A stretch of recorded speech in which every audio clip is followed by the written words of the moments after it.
아직까지 많은 소매 업체가 공식적으로 블랙 프라이데이 및 사이버 먼데이 딜을 발표하지 않았지만 며칠 앞으로 다가온 이벤트에 주목해야 할 전자제품 할인 상품 목록들을 소개해드리도록 하겠습니다.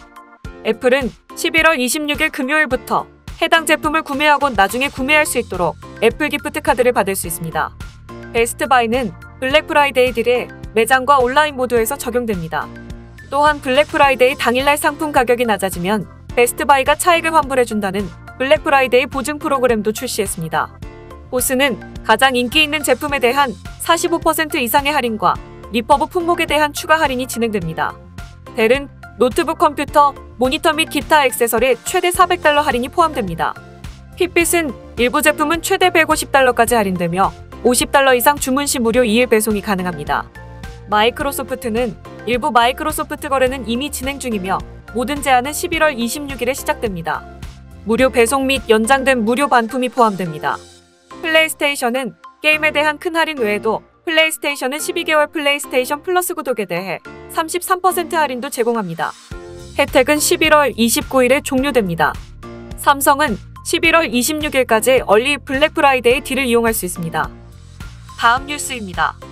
캐나다 이민성에 현재 밀려있는 이민 관련 서류가 180만 건에 이르는 것으로 나타났습니다. 뿐만 아니라 올 7월 이후 35만 건 가량이 늘어난 것으로 전해졌는데요. CIC 뉴스가 발표한 캐나다 이민성의 2021년 10월 27일 기준 데이터에 따르면 현재 대기 중인 서류의 수는 다음과 같습니다. 영주권 신청자는 54만 8천 건, 임시거주 신청자인 스터디 퍼밋, 워크 퍼밋, 임시거주 비자 및 방문자 연장 신청자는 77만 6천 건입니다.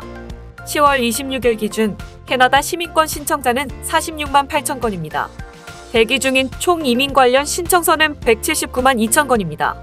캐나다 이민성 대변인은 CIC 뉴스에 해외 여행 제한, 국경 제한, 해외에서의 운용 능력의 제한 및 코로나19의 영향으로 인해 처리 속도에 장벽이 생겼다며 이로 인해 캐나다 이민성의 서류 처리 지연이 발생하게 되었다고 전했습니다.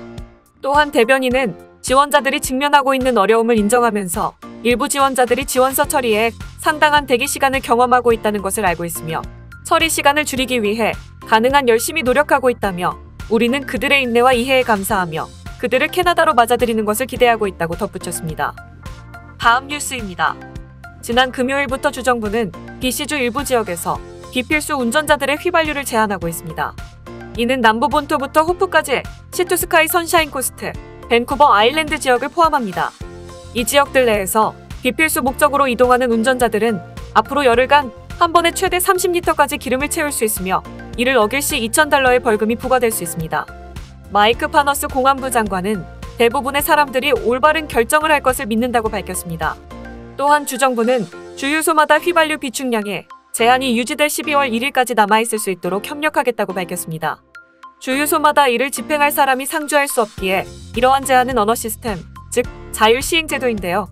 그렇다면 현재 주민들의 반응은 어떠할까요? 안타깝게도 파너스의 믿음과는 다르게 식자재와 마찬가지로 기름 또한 사재기하는 사람들의 목격담이 들려오고 있습니다. 소셜미디어에서는 제한을 지키지 않고 캔 등의 다양한 용기들을 가져와 기름을 채우는 사람들의 사진이 넘쳐났으며 이미 남부 본토 몇몇의 주유소들은 기름이 동났다고 합니다. 또한 사우스 버나비에서는 길가에 주차된 차량에 기름을 빼가는 도난 사건도 있었다고 하는데요. 그럼에도 불구하고 파너스는 월요일 기자회견을 통해 BC주에 충분한 휘발유가 있다고 자신했습니다. 그는 알버타주와 워싱턴주 등에 BC주에 휘발유를 공급해주고 있다고 더했습니다. 또한 몇몇의 주유소들은 더 이상 운전자들의 자율적 결정에 맡기지 않고 기름의 한도를 정해놓기 시작했다고 하니 앞으로 더 큰 혼란이 없기를 희망해봅니다. 다음 뉴스입니다. 12세 미만의 자녀들 둔 부모들은 코로나19 백신을 기다리고 있었던 것으로 보입니다. 어제 기준으로 5세에서 11세 사이의 약 9만 명의 어린이가 코로나19 백신 접종을 받기 위해 등록을 완료했습니다. BC주는 이번 주에 소아용 백신의 첫 번째 선적이 이뤄질 것으로 예상하고 있습니다. 오는 11월 29일부터 소아용 백신 배치를 시작할 것입니다. 5세 이상 어린이를 위한 코로나19 백신 접종 등록은 지난달부터 시작되었습니다. 캐나다 보건부가 11월 19일 소아용 첫 번째 백신을 승인함으로써 등록을 마친 BC주 가족들은 백신 접종일을 기다리고 있습니다. 이달 초 최고의료보건 책임자인 테레사 탐 박사는 백신 접종을 받지 않은 12세 미만 어린이가 현재 캐나다에서 가장 높은 코로나19 발병률을 보이고 있다고 말했습니다. 백신헌터 캐나다는 일시적으로 소셜미디어 계정을 다시 열었습니다. 캐나다 부모들이 자녀들의 백신 접종을 원활하게 받을 수 있도록 돕기 위해서입니다. 자녀가 백신 접종을 받기를 원한다면 우선 부모 또는 보호자가 주정부 웹사이트에 가서 온라인으로 백신 등록을 해야 합니다. 다음 뉴스입니다. 아보츠포드 수마스 프레리 노스에 거주하는 사람들은 집으로 돌아갈 수 있습니다. 월요일 오후 12시에 대피 명령이 해제되었습니다. 대피 명령 해제는 수마스 웨이와 와콤로드 사이에 한번 고속도로 북쪽 수마스 프레리 지역입니다. 아보츠포드시는 주민들은 집으로 돌아갈 수는 있지만 상황이 악화되면 다시 대피해야 한다고 말했습니다. 수마스 프레리 다른 지역은 여전히 대피 명령 상태입니다. 아보츠포드시는 빌딩 안전점검 전문가와 구조 전문가로 구성된 태스크포스를 구성해 홍수 피해 자산 평가를 실시했습니다. 대피 명령이 취소되어 집으로 돌아갈 때 다음 3가지 종류의 플래카드를 받게 됩니다. 그린 플래카드는 건물이 피난 지시 구역 내에 있지 않은 경우로 건물 내로 들어갈 수 있습니다. 옐로 플래카드는 상황에 따라 출입이 제한됩니다. 추가 정보는 플래카드에 적혀 있습니다. 레드 플래카드는 해당 당국의 승인이 없는 한 건물에 들어가면 안 됩니다.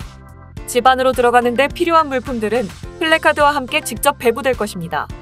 아보츠포드시 비상운영센터는 다음 단계에 대한 질문과 걱정이 있는 주민들을 지원하기 위해 콜센터를 개설했습니다.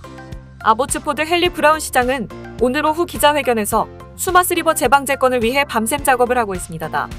1년 정도 소요될 것이라고 말했습니다.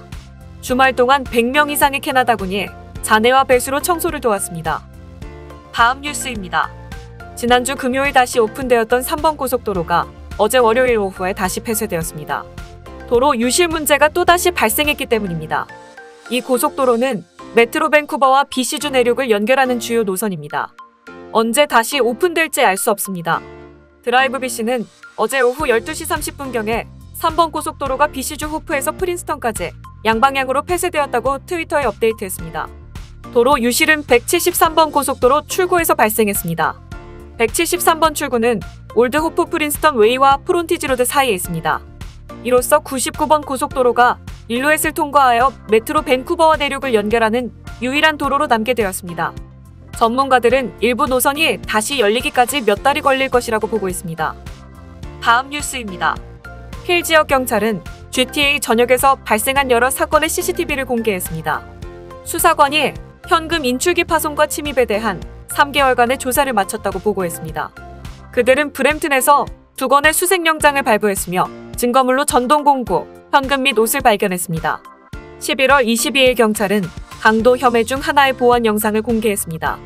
현금 자동 인출기에서 전동공구를 사용하는 검은색 후드티를 입은 사람이 보이며 몇 초 후에는 해당 지역의 주차장을 보여주는 외부 장면으로 전환됩니다. 이후 검은색 트럭이 출발하고 현금 자동 인출기는 창문을 뚫고 밖으로 끌리며 영수증놀이 바닥에 흩어지는 장면이 포함되어 있습니다.